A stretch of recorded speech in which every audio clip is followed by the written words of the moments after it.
9:27 a.m. on December 13, 1943, Second Lieutenant Philip Adair pulled his Curtiss P-40 and Warhawk into a climbing turn over Assam, India, as 64 Japanese aircraft materialized through the morning haze 3 miles east, heading directly for his base at Dinjan Airfield.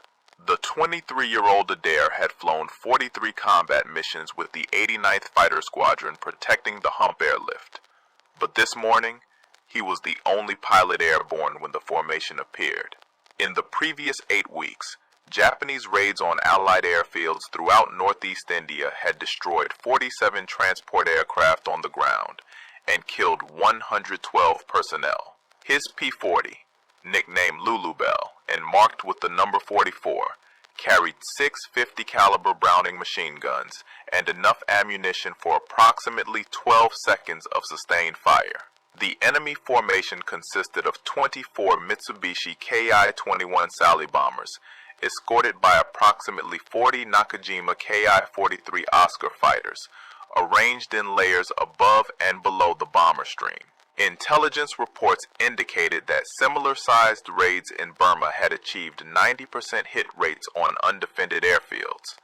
Below him, Dinjan Airfield housed 14 C-47 transport aircraft, loaded with critical supplies for Chiang Kai-shek's forces in China, a field hospital treating 63 wounded soldiers, and fuel stocks sufficient to support hump operations for 11 days. If the bombers reached the field unopposed, the damage would cripple Allied supply operations over the Himalayas for weeks.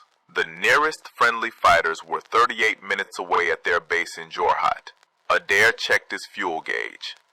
Full internal tanks, 180 gallons. Approximately 90 minutes of flight time at combat power. The Japanese formation was 3,000 feet below him, moving at 240 miles per hour toward the airfield. Standard doctrine called for fighter pilots to wait for reinforcements when outnumbered more than 5 to 1. Adair had 64 to 1 odds. He could radio for help and shadow the formation until support arrived. By then, the bombs would already be falling. Or he could attack alone and try to disrupt their bombing run. Adair pushed the throttle forward. His Allison V1710 engine responded immediately, the manifold pressure climbing to 54 inches. The P-40 accelerated to 320 miles per hour. He positioned himself 4,000 feet above the bomber formation, coming at them from the south with the sun behind him. The Oscars hadn't spotted him yet. Their attention was focused forward on the target.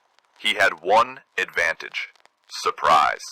The Japanese pilots expected fighters to meet them near the target, not 20 miles out. Adair planned his attack vector. Hit the lead bomber formation first.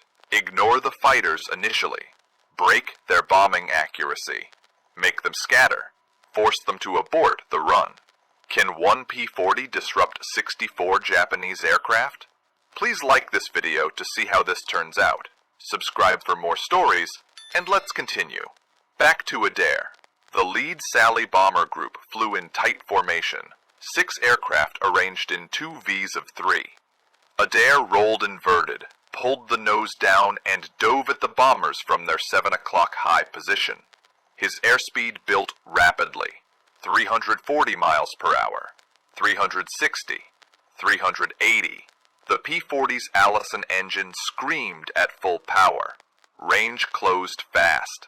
The bomber crews still hadn't seen him. At 800 yards, he opened fire. His 650s hammered, tracers arcing toward the lead bomber. Rounds walked up the Sally's left wing. Fabric tore, metal sparked. The bomber's port engine erupted in orange flame. Black smoke poured from the cowling. The formation broke. Bombers scattered left and right, their tight V dissolving into chaos. Adair pulled up hard, 7 Gs crushing him into a seat, and rolled right. 40 Oscar fighters were diving toward him. The Nakajima Ki-43 Oscar was one of the most maneuverable fighters in the Pacific theater. Powered by a Nakajima HA-115 engine producing 1,150 horsepower, it could reach 329 miles per hour at 13,000 feet and execute turning circles tighter than any American fighter. The Oscar's butterfly combat flaps allowed it to bleed speed rapidly in turns without stalling. Japanese pilots exploited this advantage ruthlessly.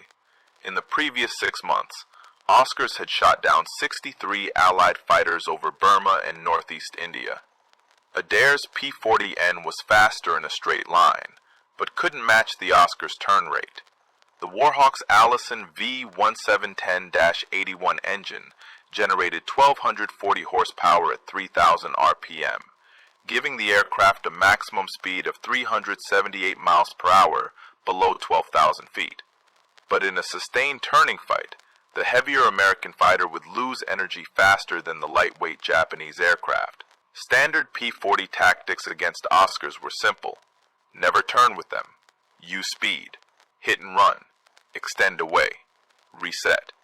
Adair couldn't extend away. If he fled, the bombers would reform and complete their attack run on Dinjan. He had to keep pressure on the formation. Keep them scattered. Keep them nervous. Even if it meant fighting 40 Oscars alone.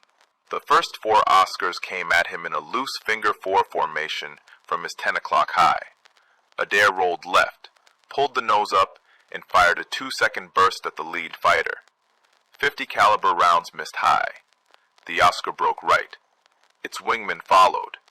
Adair reversed, diving away to maintain speed. 2 more Oscars dove from above. He saw them at 400 yards, pulled into a climbing left turn, fired again. No hits. His ammunition counter showed 800 rounds remaining across all 6 guns, approximately 6 more attacks at his current rate of fire. Behind the fighter screen, the Sally bombers were attempting to reform. 3 groups of 6 aircraft each were closing back into formation. If they achieved their bombing V again, they would press the attack. Adair had perhaps 90 seconds before they reached their release point over Dinjan. He rolled out, shoved the throttle to the stop, and dove toward the bombers again. 8 Oscars followed him down. The P-40 accelerated to 405 miles per hour in the dive. The Oscars couldn't match that speed. Adair opened the gap, pulled out at bomber altitude, and lined up on the right-hand Sally formation. Range 300 yards. He fired. Tracers converged on the lead bomber's right engine. The Mitsubishi HA-101 radial engine exploded in a fireball. The bomber rolled right, streaming fire and debris. Its wingman broke formation to avoid collision. Adair kicked rudder, skidded left, fired at another Sally. His rounds punched through the bomber's thin fuselage skin. The Ki-21 had no armor protection for the crew, no self-sealing fuel tanks. Designed in 1936, it was obsolete by 1943 standards. But it could still carry 2,205 pounds of bombs, enough to destroy everything on Dinjan Airfield. The Oscar fighters were closing again, 12 of them this time. Adair's fuel gauge showed 162 gallons remaining. His ammunition counter read 650 rounds. The bombers were 19 miles from Dinjan. He had perhaps 4 minutes before they reached drop range. Then his engine started overheating. The Allison V1710-81 was a liquid-cooled engine. Coolant circulated through passages in the cylinder heads and block, absorbing heat from combustion, then flowed through a radiator mounted beneath the fuselage. At combat power settings above 50 inches of manifold pressure, the engine generated extreme temperatures. The coolant system was designed to handle sustained operation at those settings for approximately 20 minutes. Adair had been running at full power for 11 minutes. His coolant temperature gauge showed 230 degrees Fahrenheit. Normal operating temperature was 210. At 250, the engine would begin to fail. He had 3 options. Reduce power to let the engine cool, abandon the attack and return to base, or continue fighting and risk engine failure over hostile territory. The Sally bombers were 17 miles from Dinjan, still within bombing range, still a threat. Adair kept the throttle forward. 2 Oscars came at him head-on. Closing speed exceeded 600 miles per hour. Both fighters opened fire at 500 yards. Adair saw their muzzle flashes, 7.7mm tracers walking toward his nose. He fired back. His heavier .50 caliber rounds carried more energy and reached farther. At 350 yards, his rounds hit the left Oscar's engine cowling. The lightweight fighter shuddered, broke left, trailing white coolant vapor. Its wingman followed. Adair rolled right and dove. His coolant temperature hit 240 degrees. The Sally bombers were 15 miles from target. 2 formations of 6 aircraft each had reformed into bombing Vs. The third formation was scattered, 3 bombers struggling to rejoin. Adair went for the lead formation again. 6 Oscars tried to intercept him. He dove past them at 390 miles per hour, too fast for them to follow. At bomber altitude, he leveled out and opened fire on the lead Sally. His first burst hit the bomber's right wing root. The wing structure failed. The outer panel folded upward and tore away. The Sally rolled inverted and entered a spin. No parachutes. The crew rode it down. The formation broke again. Bombers scattered in 3 directions. Their bombing accuracy was destroyed. Even if they dropped now, their bombs would be spread across miles of jungle instead of concentrated on the airfield. Adair pulled up hard. His coolant temperature gauge showed 248 degrees. The engine was running rough. He could feel vibration through the control stick. Detonation was starting in the cylinders. Pre-ignition from excessive heat. If he didn't reduce power soon, the engine would seize.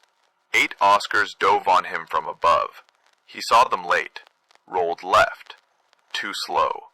7.7mm rounds punched through his right wing. Fabric tore, metal buckled. 1 round hit his right aileron control rod. The aileron response went mushy. He needed more right stick pressure to maintain level flight. Another burst walked up his fuselage. Rounds sparked off his engine cowling. 1 penetrated the coolant reservoir behind the firewall. Green coolant sprayed across his windscreen. The engine temperature gauge climbed past 260 degrees. Steam erupted from the cowling seams. His oil pressure dropped. The Allison was dying. Adair chopped the throttle. The engine RPM fell from 3,000 to 2,400. Not enough power to maintain altitude. The P-40 started descending, 1,000 feet per minute, then 1,500. The Oscars were circling above him, waiting. Then his engine caught fire. Fire in a liquid-cooled aircraft engine follows a predictable sequence. First, burning coolant vaporizes and ignites. The flames spread forward along the engine cowling, drawn by airflow. If the fire reaches the fuel lines running along the engine's left side, the aircraft explodes. Adair had perhaps 30 seconds before that happened. Standard procedure for engine fires was immediate shutdown and bailout. But his altitude was only 8,000 feet, descending rapidly, and he was 12 miles from friendly territory over jungle where Japanese patrols operated. He kept the engine running. The Allison's fuel mixture could be leaned manually. Adair pulled the mixture control back to idle cutoff for 3 seconds, starving the engine of fuel. The fire intensity decreased. He pushed the mixture forward again. The engine coughed, caught, continued running, but rough. Power output had dropped to approximately 60%. Not enough to climb. Barely enough to maintain level flight. He was committed to flying home on a burning, damaged engine, or abandoning the aircraft over hostile territory. The Sally bombers were 13 miles from Dinjan, still close enough to turn back and attack, but their formations had disintegrated. Individual bombers were heading southeast toward Burma. The raid was broken. The airfield was safe. Adair turned southwest toward his base at Nagaguli, 43 miles away. Approximately 15 minutes of flight time if the engine kept running. 6 Oscars followed him. At 7,000 feet, his engine oil pressure dropped to 0. The Allison ran on oil pressure to lubricate its connecting rods, crankshaft, and camshaft. Without oil pressure, metal ground against metal. Friction generated heat. Heat caused expansion. Components seized. Adair felt the engine vibration increase. The propeller began windmilling unevenly. Power output fell further. His airspeed dropped to 180 miles per hour. The P-40's stall speed was 120. He was losing the margin between controlled flight and falling. Behind him, the Oscars closed to 400 yards. They didn't fire. They were watching, waiting for the engine to fail completely, waiting for him to bail out or crash. One Oscar pulled alongside, close enough for Adair to see the pilot's face. The Japanese pilot gestured downward. Land the aircraft. Surrender. Become a prisoner. Adair ignored him. At 6,000 feet, smoke began filling his cockpit. Not from the engine fire, from electrical wiring behind the instrument panel. The rounds that had hit his fuselage had severed control cables and damaged the electrical system. Smoke burned his eyes and throat. He slid the canopy open. Wind blast cleared some of the smoke, but the slipstream made breathing difficult.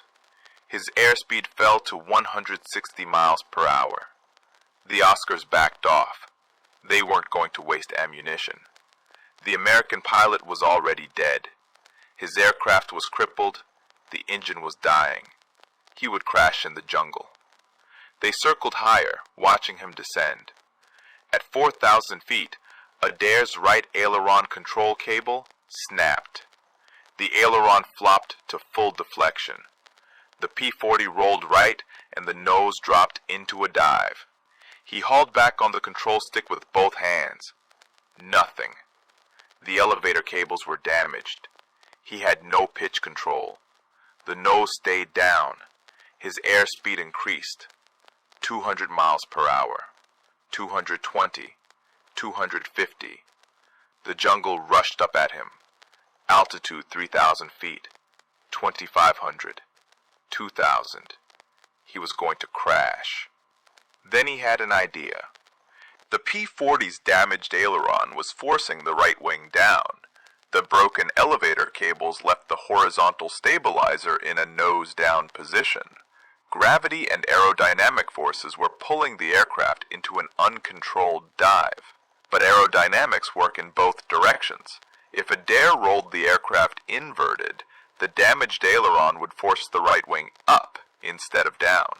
The elevator stuck in nose-down trim would push the tail down, lifting the nose up. Flying upside down would reverse the control inputs. The damage that was killing him right side up might save him inverted. At 1,800 feet above the jungle, Adair rolled the P-40 completely inverted. -1 G pressed him against his shoulder straps. Blood rushed to his head. His vision turned red around the edges. The fuel system, designed for positive G loads, struggled to feed fuel to the engine inverted. The Allison coughed, sputtered, nearly quit, then caught again, running rough but producing power. The nose came up.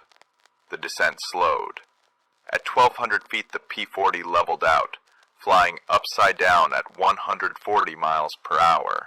Adair held the inverted attitude for 40 seconds. His airspeed increased to 160. He was climbing, slowly, 50 feet per minute, but climbing. Then the fuel starvation problem returned. The engine began cutting out. He rolled right side up. The damaged controls immediately pushed the nose down. The P-40 descended again, 600 feet per minute. Adair waited until he lost 300 feet, then rolled inverted again. The nose came up. He climbed 200 feet before fuel starvation forced him to roll upright. The pattern repeated. Upside down to climb, right side up to let fuel feed properly. Flip, climb. Flip, descend. Flip, climb.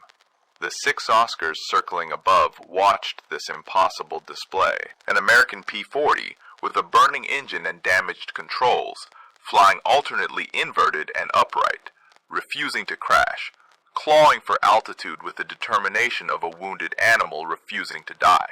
One Oscar dove to investigate. Adair saw him coming, rolled inverted to gain altitude, then rolled upright directly at the Japanese fighter. The Oscar broke away. The American pilot was either insane or desperate. Either way, the Oscars decided not to engage. They turned east toward Burma. Adair continued his rolling climb toward Nagaguli. His fuel gauge showed 83 gallons. His oil pressure gauge showed 0. The needle had been pegged at 0 for 9 minutes. The engine should have seized by now. Connecting rods should have welded to the crankshaft. The fact that it still ran defied mechanical logic. The Allison was running on momentum, friction, and whatever microscopic oil film remained on its internal components. His altitude reached 3,000 feet, then 4,000. The base at Nagaguli was 21 miles southwest, approximately 11 minutes away if he maintained current speed. His coolant temperature gauge no longer registered. The needle had melted off at some point. Smoke still poured from the cowling, but the flames had died down. Either the fire had consumed all available fuel, or the lack of coolant had somehow starved it. At 5,000 feet, Adair spotted Nagaguli airfield ahead, the runway, the tower, the revetments, safety. But he faced a new problem. His landing gear was hydraulic. The hydraulic system ran on engine power.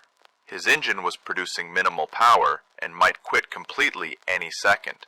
If he lowered the gear and the engine died, he would crash short of the runway with the gear down. If he kept the gear up and tried a belly landing, the impact might rupture his remaining fuel tanks and the aircraft would burn. He needed the gear down and locked before the engine failed. He reached for the gear lever. His right hand was shaking. Not from fear. From carbon monoxide poisoning. The cockpit smoke had been accumulating for 14 minutes. He pulled the gear lever down. Nothing happened. The P-40's hydraulic system operated at 1,000 pounds per square inch. Hydraulic fluid, pressurized by an engine-driven pump, flowed through steel lines to actuators that extended and retracted the landing gear.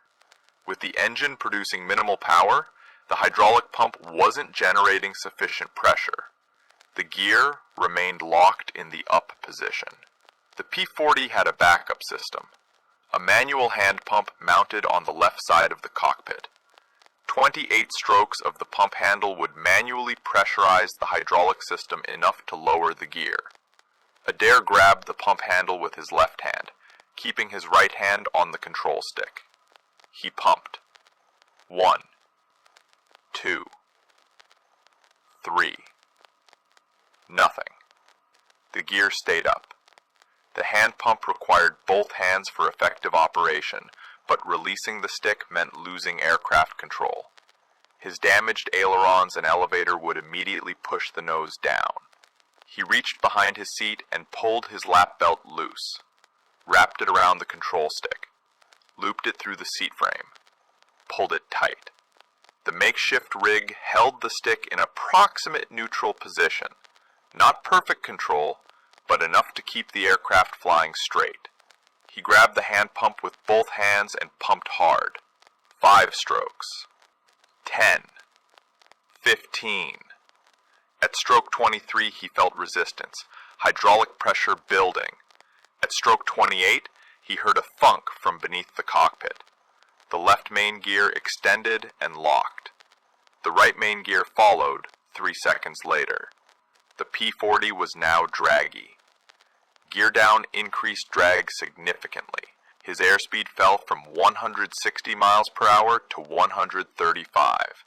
Still above stall speed, but not by much. The engine was producing perhaps 40% power now, barely enough to maintain altitude with the gear extended. Nagaguli runway was 7 miles ahead. 3 minutes. His vision tunneled. Gray edges closed in from the periphery. Carbon monoxide poisoning was affecting his brain function. He shook his head, focused on the runway. 6 miles. His engine temperature gauge, the one that still worked, showed 310 degrees, far beyond redline. Metal components inside the engine were expanding from heat. Tolerances were closing. Any second now, a piston would seize, or a valve would stick, or a connecting rod would snap. 5 miles. The tower operators at Nagaguli saw him coming. A P-40 with smoke trailing from the cowling, flying erratically, gear down. They assumed he would make a normal approach, lower the flaps, reduce speed, touch down on the main wheels first. Standard landing procedure. But Adair's flaps were hydraulic too. With minimal engine power, he couldn't pump enough hydraulic pressure for both gear and flaps. The gear was down, the flaps stayed up.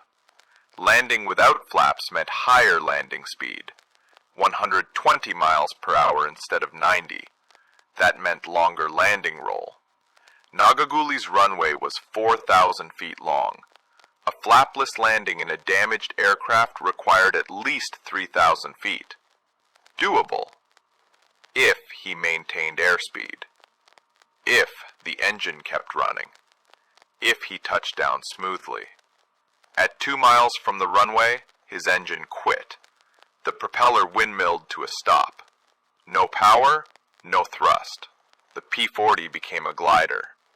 A very poor glider. The Warhawk's glide ratio was approximately 8-to-1. From 2,000 feet altitude, he could glide approximately 3 miles. The runway was 2 miles away. Theoretically possible. But his damaged aircraft had extra drag from the battle damage. Bullet holes in wings and fuselage disrupted airflow. His actual glide ratio was worse than normal, perhaps 6-to-1. He wasn't going to make the runway. He was going to crash short, in the jungle. After surviving 64 Japanese aircraft, after flying inverted for 11 minutes, after nursing a dying engine for 15 miles, he would crash 200 yards from safety because his engine quit at the worst possible moment. Then he remembered something from training, something his instructor had said about P-40 glide performance, something about flying inverted. In a normal glide, an aircraft descends nose first, gravity pulling it downward while wings generate lift. But inverted, the aerodynamics reverse. The wings camber, designed to generate lift upward when right side up, generates downward force when inverted. However, at specific angles of attack, this reversal creates less drag than right side up flight. An inverted glide could theoretically extend range by reducing drag. The principle had been mentioned briefly during training. No instructor expected pilots to actually use it. Adair had nothing to lose. He rolled inverted at 1,800 feet, 1 mile from the runway. Blood rushed to his head. His vision reddened. He held the inverted attitude, watching the jungle pass beneath him, or above him. Perspective became disorienting. The airspeed held steady at 125 miles per hour. The descent rate was 500 feet per minute, better than the 700 feet per minute he'd been experiencing right side up. The tower operators at Nagaguli saw an inverted P-40 approaching with landing gear extended. Gear down while inverted was aerodynamically wrong, structurally stressful. The gear doors, designed to handle air loads from below, were now subjected to loads from above. But the gear held. The P-40 continued its inverted approach. On the ground, a crew chief named Technical Sergeant Robert Martinez watched through binoculars. He saw the inverted aircraft, saw the gear extended, saw smoke trailing from the engine. His first thought was that a Japanese pilot had stolen a P-40 and was attempting to strafe the field. Martinez ran toward the nearest .50 caliber machine gun position. 3 other ground crew followed him. They reached the gun emplacement and began traversing the weapon toward the approaching aircraft. Adair was at 400 feet altitude, half a mile from the runway threshold, still inverted. His vision was fading. Great tunnels closed in. Carbon monoxide and negative G-forces were shutting down his brain. He had perhaps 20 seconds of consciousness remaining. He needed to roll upright, line up with the runway, and land. But if he rolled upright too soon, the damage controls would push the nose down and he'd crash short. If he rolled too late, he'd overshoot the runway. At 200 feet altitude, 300 yards from the threshold, Adair rolled right side up. The damaged aileron immediately pushed the right wing down. He countered with left stick, fighting the aircraft, forcing the wings level. The nose wanted to drop. He pulled back on the stick. The broken elevator cables gave him partial control. Not much, just enough. The P-40 descended toward the runway at a steep angle, nose high, wings wobbling. Martinez's gun crew tracked the aircraft. The P-40 was definitely damaged. Smoke poured from it. It might be friendly. It might be enemy. In 3 seconds, the aircraft would cross the runway threshold. Martinez had to decide, shoot or hold fire. He held fire. Adair crossed the threshold at 90 feet, descending rapidly. Too fast, too steep. The P-40 dropped the last 90 feet in 4 seconds. The main wheels hit the concrete runway hard. 7G impact. The gear struts compressed fully. The tail wheel slammed down. Metal shrieked. The right main gear collapsed. The right wing dropped. The wingtip hit the runway and dug in. The aircraft ground looped right, spinning 180 degrees, throwing up sparks and concrete fragments. It skidded backward for 200 feet and stopped. Smoke billowed from the engine compartment. Fire crews raced toward the aircraft. Adair sat motionless in the cockpit for 12 seconds. Then he released his shoulder straps, stood up, and climbed out onto the wing. His legs buckled. He caught himself on the wing root. Ground crew reached him and helped him down. Martinez arrived with the fire crew. They opened the cowling. The Allison engine was destroyed. Pistons seized. Crankshaft warped. Oil pan ruptured. Coolant everywhere. Adair walked around the aircraft with Martinez. They counted the damage. 16 bullet holes in the fuselage, 7 in the right wing, 4 in the left. 1 round had severed the right aileron control cable completely.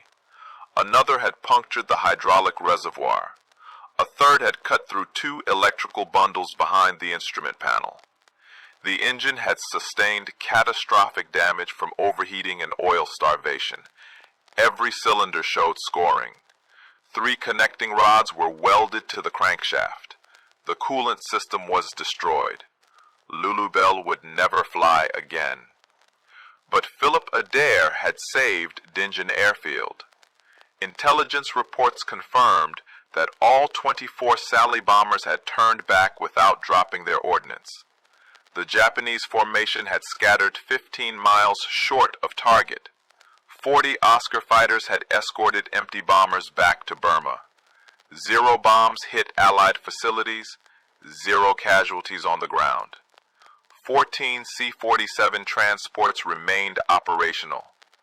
The hump airlift continued without interruption.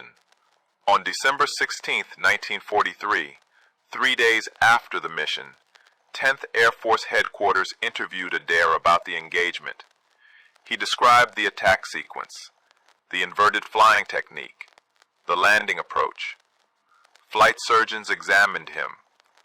Carbon monoxide levels in his blood were still elevated 72 hours after the mission.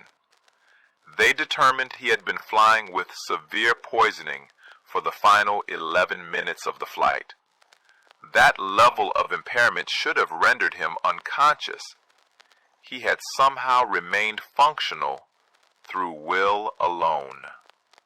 On January 8, 1944, Lieutenant General Joseph Stilwell, commander of U.S. Forces China-Burma-India Theater, presented Second Lieutenant Philip Adair with the Silver Star. The citation read, "For gallantry in action against enemy forces on December 13, 1943, when Lieutenant Adair, flying alone, engaged and disrupted a formation of 64 enemy aircraft attacking Allied installations, continuing his attack despite severe aircraft damage and personal injury, thereby preventing destruction of critical supply facilities. Adair flew 95 more combat missions with the 80th Fighter Group. He achieved ace status with 5 confirmed kills. On his final mission in July 1944, he shot down 2 Ki-43 Oscars over northern Burma. He returned to the United States in September 1944, survived the war, and remained in the Air Force for 30 years. He retired as a full colonel in 1971. The 80th Fighter Group, the Burma Banshees, continued operations until August 1945.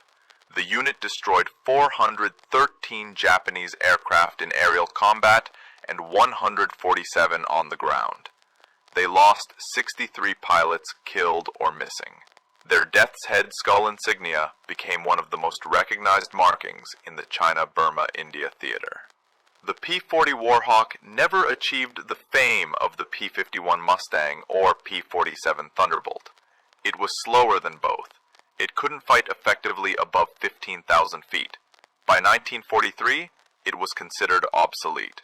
But in the hands of determined pilots like Philip Adair, the rugged Curtiss fighter proved what mattered most in combat wasn't the aircraft's specifications. It was the courage and skill of the pilot flying it. 1 pilot, 1 obsolete fighter, 64 enemy aircraft.